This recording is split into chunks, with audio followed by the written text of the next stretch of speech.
Hello, नमस्ते. कसे आहात सगळे? छान ना? मी पण एकदम मस्त आहे. आजचा व्हिडिओ हा सर्वांसाठी आहे. का म्हणजे प्रत्येक जण एक ना एक दिवस ज्येष्ठ नागरिक बनणार आणि ही प्रोसेस आहे, हे नॅचरल आहे. त्यामुळे आपलं लाईफ कसं बदलत जाते 70-71ला आल्यावर आपण जरासा विचार केला की आपल्याला जाणवते आतापर्यंत आपण मुलाबाळांसाठी संसारासाठी म्हणून सगळं करत बसलो. आज मुलं त्यांचं ते बिझी आहेत. They are writing their own story. त्यांचं ते खूप बिझी आहेत आणि त्यामुळे आता काही त्यांना आपली एवढी गरज उरत नाही. त्यामुळे आपल्याला पूर्वी वाटायचं हो माझं प्रपंच म्हणजेच मुलं, म्हणजे आपलं प्रपंच होतं तर मुलं बाळा त्यांचं करणं उठलेपासून. पण आज आपल्याला जाणवते हो आपलं एकटेपणा काही मुलामुळे दूर होत नाही. कित्येक वेळा लांब असली मुलं की त्यांना फोन करायला सुद्धा वेळ नसतो किंवा तुम्ही त्यांचे फोनची वाट बघत असता. आता नुकतंच जे माझे मैत्रिणीचं आणि तिचे नवऱ्याचं घडलेलं सांगते. माझ्या मैत्रिणीचे मिस्टरांचा फोन बर्थडे होता, वाढदिवस, आणि त्यांचा मुलगा आहे दुबईत. हे वाट बघत होते रात्री 12पर्यंत. आता तरी येईल फोन, आता तरी येईल फोन. दोघंही त्याचा बिलकुल फोन आला नाही. मग दुसऱ्या दिवशी आईनं आपण फोन करून अरे का फोन केला नाहीस बाबा, तुझे फोनची वाट बघत होते. म्हणता हो विसरलोच की बिलेटेड हॅपी बर्थडे सांगते ना असं म्हणाला. म्हणजे हे खरं घडते. आज मी सांगणार आहे सगळं कोणतरी अनुभवलेलं आपले वयाचे लोकांनी. ह्या गोष्टी मी सांगणार आहे म्हणजे कोणाच्याही आयुष्यात असं काही घडलं तरी कोणी वाईट वाटून घ्यायचं नाही. आपण कायम हॅपी आनंदी राहायचं. हे आपल्याला आधी माहीत असलं की आपल्याला वाटत आहे असं हो जगात कितीतरी लोकांना असं घडते. त्यामुळे आपण तर इझिली घ्यायला लागतो का म्हणजे आपण एकटेच नाही, असं कितीतरी लोक आहेत. आणि दुसरी गोष्ट म्हणजे आपण आतापर्यंत किती हेल्दी असलो तरी हे आपलं हेल्थ कायम असंच राहील असं नाही. त्यामुळे हेल्थसाठी आपण कायम काळजी घ्यायला पाहिजे. म्हणजे जेवण खाणं असेल, हिंडणं फिरणं, व्यायाम, मेडिटेशन, हे सगळं आपण आपली काळजी घ्यायला पाहिजे. म्हणजे आपलं आरोग्य कायम चांगलं राहील. आणि रिटायरमेंटचे पैसे कित्येक वेळेला आपल्याला वाटतं हो मला 4 मुलं आहेत, मला काय पैशाची गरज आहे. पण आपण बागबान बघितलंय ना अमिताभ बच्चनचं काय झालं. त्यामुळे आपण हे लक्षात ठेवायला पाहिजे. मुलांपेक्षाही कितीतरी वेळा आपला पैसाच आपले उपयोगाला येतो. म्हणजे मला काय म्हणायचं आहे, आपल्यासाठी आपले ओल्ड एजसाठी प्रत्येकानं ती तरतूद करून ठेवायला पाहिजे. का म्हणजे नाही ते मला मुलं आहेत, मला काय काळजी, मुलं बघतील. नाही, आपले मुलांपेक्षाही more reliable is money. At least तुम्ही वृद्धाश्रमात तरी पैसे देऊन राहू शकता जवळ कोणी नसलं तरी. त्यामुळे हे प्रत्येकानं लक्षात ठेवा. जरा मी बोलताना तुम्हाला काय बोलतात मॅडम ह्या वयाला असं वाटेल, पण बरेच लोकांचं हे घडलेलं आहे. म्हणून तरी बागबान सिनेमातही त्यांना काही तर दाखवायचं होतं. बरेच ठिकाणी हे घडलेलं आहे. त्यामुळे तुमची मुलं म्हणजे तुमचं रिटायरमेंट नव्हे, हे लक्षात ठेवा. मुलं आपलं रिटायरमेंट प्लॅन नाहीये, त्यामुळे आपलं रिटायरमेंट प्लॅन आपण बनवायला पाहिजे. आणि आता ह्या एजमध्ये मी म्हटल्यासारखं आपण आनंदी राहायला जरा शिकून घ्यायला पाहिजे, नाही ते दुसऱ्यासाठी नाही. We have to create our own joy. कशात तुम्हाला आनंद मिळतो, गार्डनिंगमध्ये आनंद मिळतो ते तर करा. काही वाचनात करत असला, देवधर्म करत असाल, व्हॉटएव्हर आपल्याला काय आवडते. इवन कोडी सोडवणं कितीतरी लोकांना आवडते. तर आणि एक लक्षात ठेवायचं, एजिंग म्हणजे हे एक हेल्पलेस बनायला एक्सक्यूज नाही. माझं वय झालं, मी काय करू, नाही.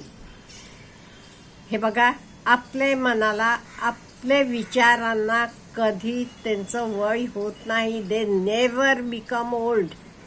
शरीर ओल्ड बनेल, क्वाईट बट नॅचरल, प्रत्येकाला होते, पण मनानं आपण कधीच म्हातारं बनायचं नाही. अहो, कितीतरी 25-30तली मुलं हल्ली म्हातारी दिसतात म्हणजे काय, physically they are not old, पण मनानं नाहीये. काय करायचं, काही नाहीये. जातील तसे दिवस जातात. बाबांची पेन्शन येतेय, चालते ते. काय म्हणायचं ह्याला, म्हातारं नाही तर. असं कोणी कधी कुठल्याच वयात म्हातारं बनायचं नाही. We should be independent. आणि कुठलाही एक्सक्यूज देऊ नका. आता जॉब मिळत नाही, अमुक आहे. कोण म्हटलं? कितीतरी जॉब्स आहेत, तुम्ही करायची तयारी असली तर. आणि किती आता तरी किती नवीन नवीन जॉब आहेत.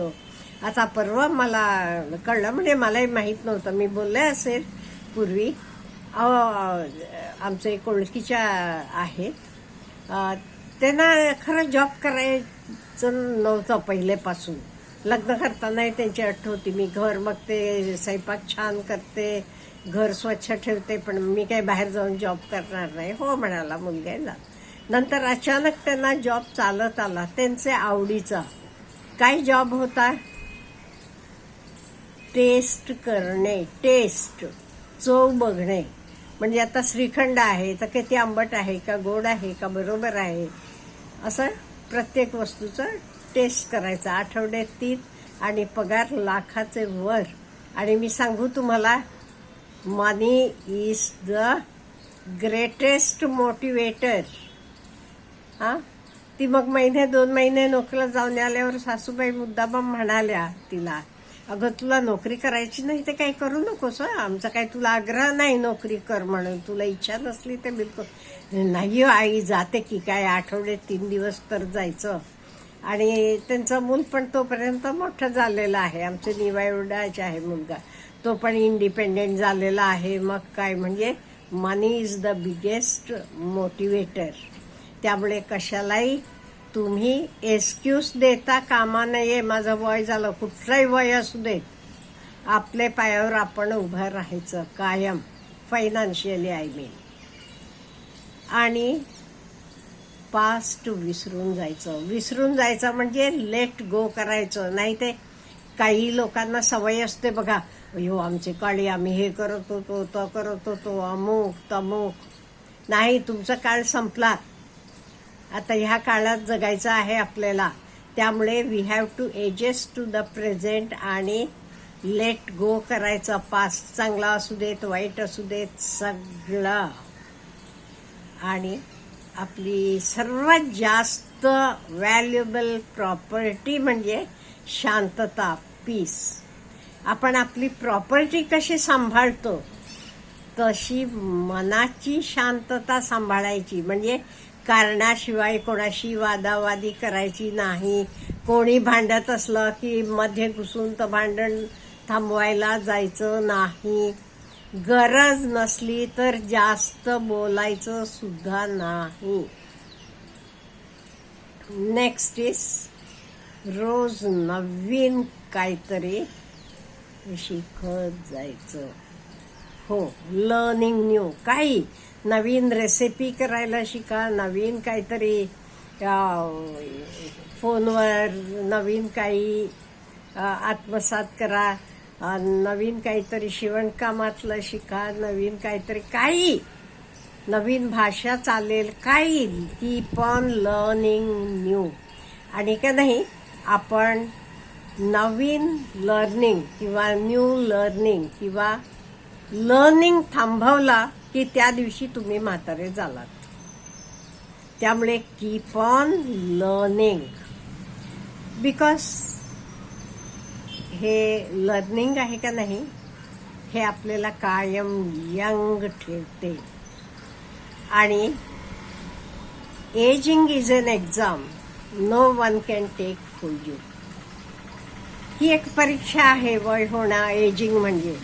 आपल्यासाठी दुसरं कोणी त्या परीक्षेला बसू शकत नाही. आपल्याला त्या सगळ्या गोष्टींना तोंड देत जायला पाहिजे. त्यामुळे हे सगळं आपण आत्मसात करायला पाहिजे, रिबिल्ड करायला पाहिजे. ते सगळेच ना वर वर यायला पाहिजे आणि स्ट्रॉंग होऊन जगायला आपण पाहिजे. हे केलं नाही ते काही लोक कशी सारखं बसतात, कंप्लेन करतात, हे तर हे, आणि विचार करतात कोणी येईल आपल्याला मदतीला, आपला रेस्क्यू करायला आपल्याला. अहो, कोणी आपले रेस्क्यूला येणार नाही. आपण स्वतः आपली रेस्क्यू करायची. आपल्याला अजूनही अगदी छानपैकी जगायची इच्छा असली तर आपणच त्याच्यासाठी काम करायचं. कोणावरही डिपेंड होऊन बसू नका. बिझी राहावा. आपल्या हातानं होते ती कामं आपली आपण उठून करायची. हो, देणारे आहेत म्हणून लगेच मला पाणी आणून दे, मला हे दे, नाही. मला होते ना माझं, मला उठून पाणी घ्यायला, माझं मी उठून पाणी घ्यायचं. त्यामुळे हे एवढे टिप्स आपण फॉलो केले तर मला वाटते आपण कायम यंग राहू. आपल्याला काय म्हणायचं आहे मला प्लीज कॉमेंटमध्ये कळवा. Have a good day.